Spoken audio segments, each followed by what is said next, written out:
What's up, Average Dad fans? Welcome back to another video. And today, I thought it would be nice to look into the future. Yes, I want to tell you my favourite upcoming phones for the first half of 2025. Let's go.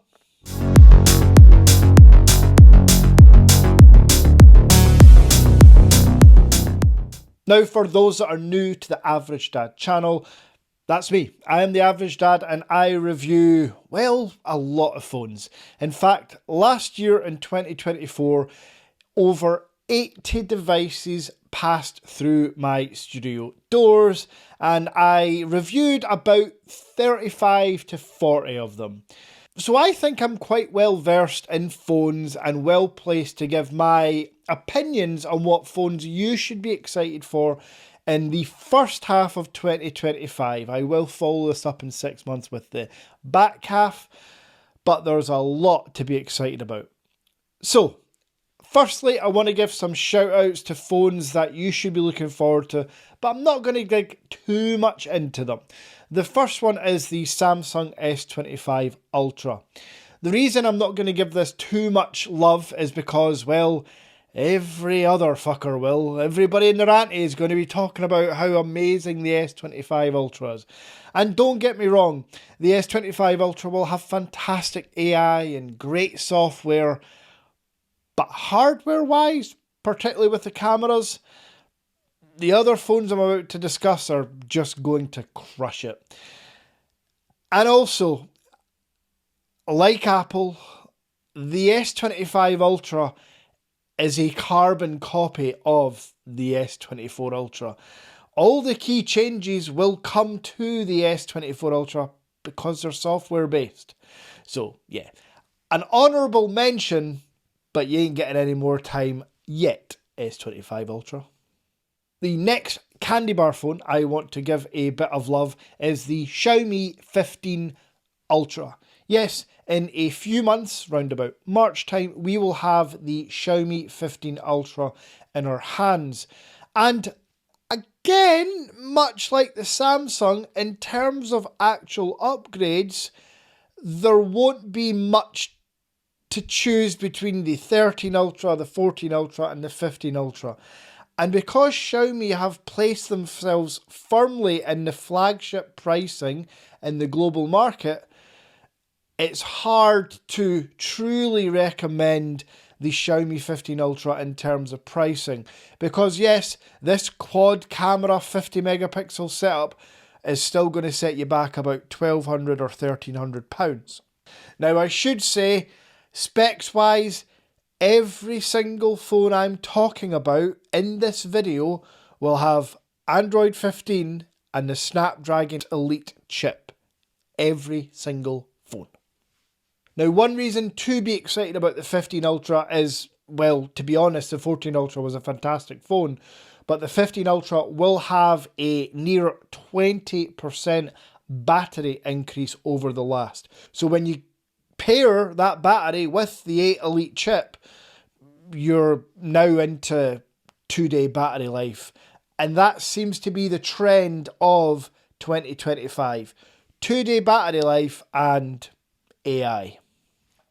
So the first candy bar phone I want to spend a little bit more time on is one of my favourites of last year in terms of design and cameras, build quality, all that good stuff. It's the Oppo X8 Ultra. Just a couple of months ago, I done my full review on the Oppo X8 Pro, and what a beast. From cameras to software to, most importantly, price, this is an absolute no-brainer. In fact, on the Average Dad Tech store right now, you're getting 3% off. Here's the code. And if you're a member, you're getting a further 2% off. That brings the X8 Pro global version to £800. That's a bargain, folks. However, this is about the X8 Ultra. Much like the other phones I've mentioned so far, upgrades are slim, but in terms of design, cameras, build quality, chipset, It didn't really need much to be one of the best phones of last year, so therefore one of the best phones of this year. Every sensor on the quad 50 megapixel setup will get a bump up. I can also confirm that the battery size is going up to 5900 milliamp hours. So again, this 6000 milliamp hour territory for flagship phones is an absolute blessing to see. So if you're a gamer, if you're a hardcore photographer, you can use the 8K video or 4K at 120 frames per second all day for probably a couple of days with no issues. I also want to shout out that the Oppo had and will have again one of the best panels on any phone. Coming in at over 520 ppi, this Quad HD 2K resolution panel is just perfection. The one question that you will have about the Oppo X8 Ultra is, will it be global? I can't say for sure yet. If I were a betting man, which if you watch the channel you know I am,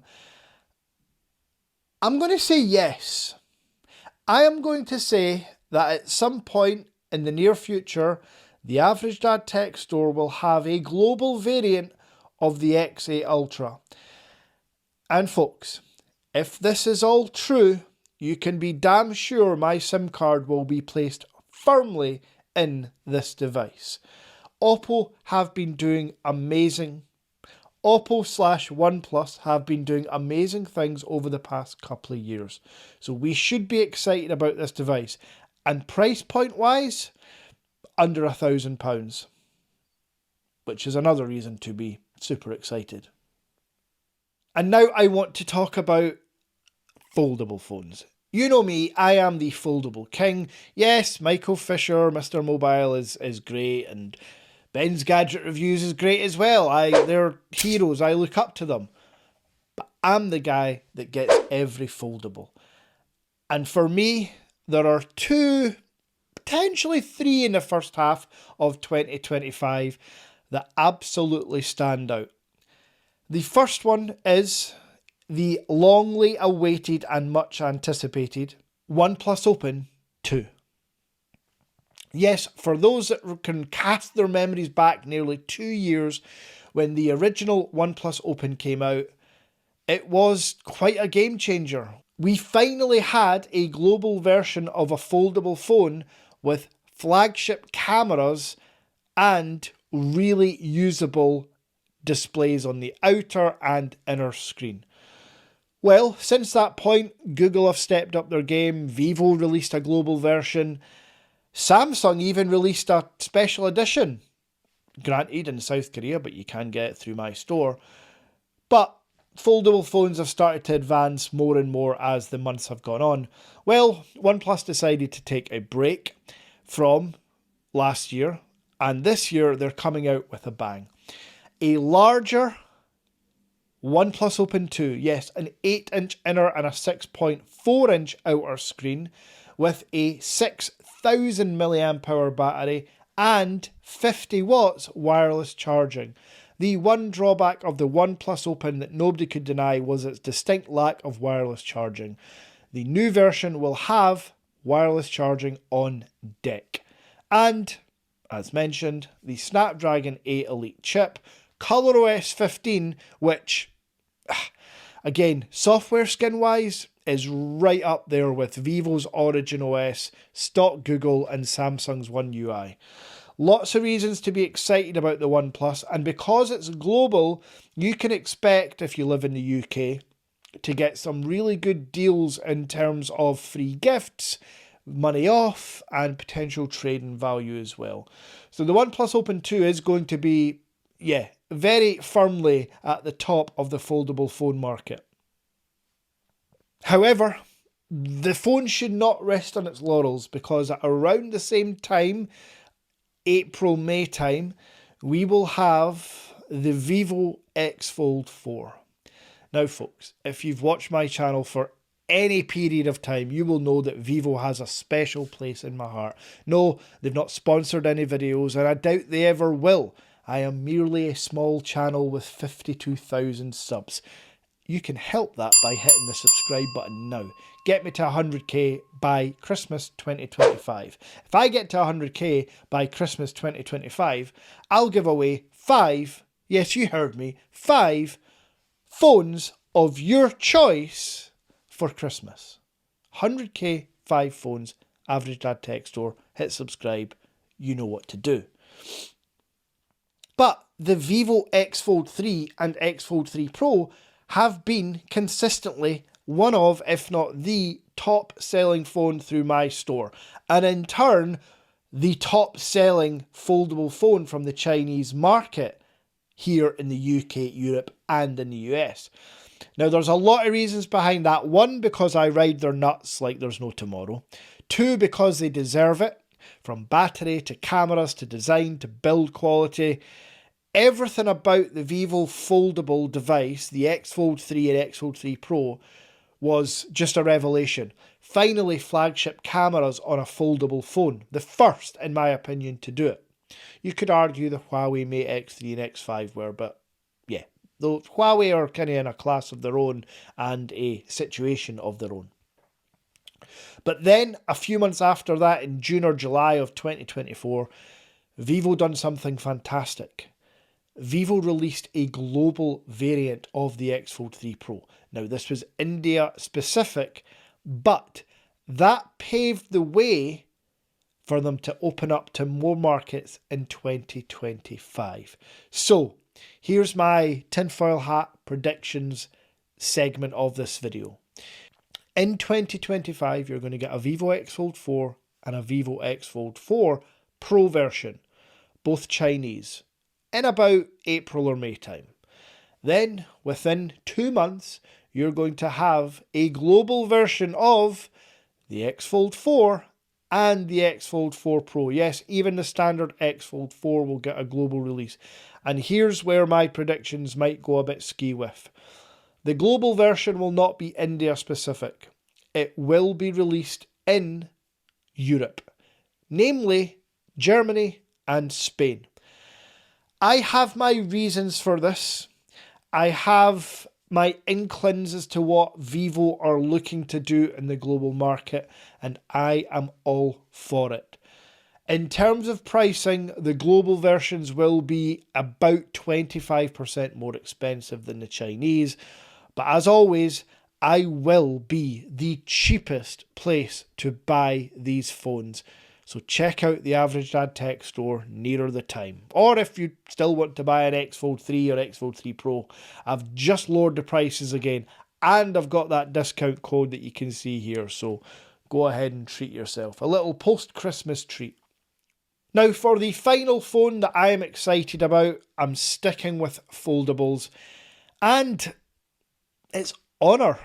Yes, in some eyes, the Honor Magic V3 was the phone of the year, foldable phone of the year in 2024. I gave it to the Vivo, but Honor had made major advancements over their V2 series, from wireless charging to cameras and software and design, making it thinner and lighter. The V4 can't get much thinner. It won't get much lighter. The specs won't change all that much, but software-wise, Magic OS 9 is improving day by day. I have the Honor Magic 7 Pro and the Magic 7 RSR. I can see firsthand what Honor are trying to do with their portal, with their AI, with all the other bits and bobs and animations are adding to their software. Magic OS is no longer childlike, it is becoming more professional, and there's a lot of cool features in there. So upgrading the software is really what Honor had to focus on. Now don't get me wrong, there will be slight upgrades in the camera department, the battery may even get bigger, but it's already over 5,000 milliamp, which was absolutely fine. The phone will not get thinner, and it will not get lighter, and I am all for this. I've talked about before how I actually think that kind of 10mm, 1cm range is kind of perfect. When the V3 was released and they said it was 9.7 9.3 or 9.1 millimeters folded. I thought that's just a bit thin. And to me, it still is. So there's no way they're going to go thinner because they will have to sacrifice, whether it be wireless charging or durability. And I just don't think they'll do that. In terms of when you can expect the Honor V4, the Chinese version will be released around April, the beginning of, with the global version coming around 6 weeks after that. I will obviously have both. But again, and I say this every time, if you're OnePlus or Honor buyer based in the UK, check out their websites first because they've got free gifts, they've got 2-year warranty, there's a lot of stuff. So check out there before you look at my store. And no, that's probably not the best business practice, but it's not all about money. It's about getting you the best phone for the cheapest price. So check out Honor and OnePlus before checking out my store or any other import store.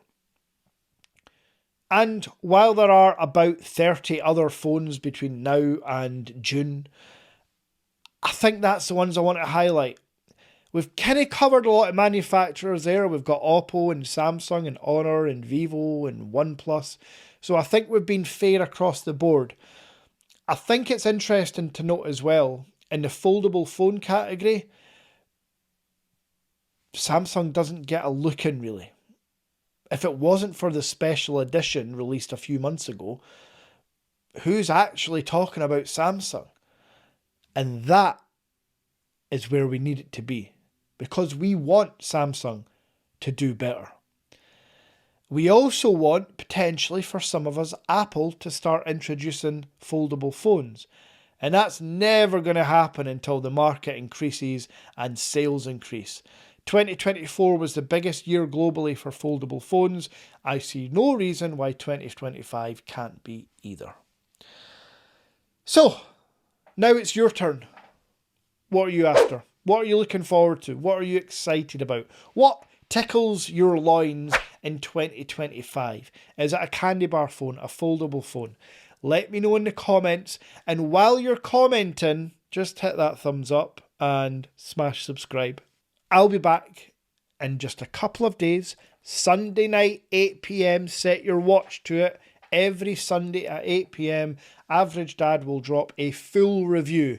This week's phone is the Honor Magic RSR Porsche design. And man, it's a good one.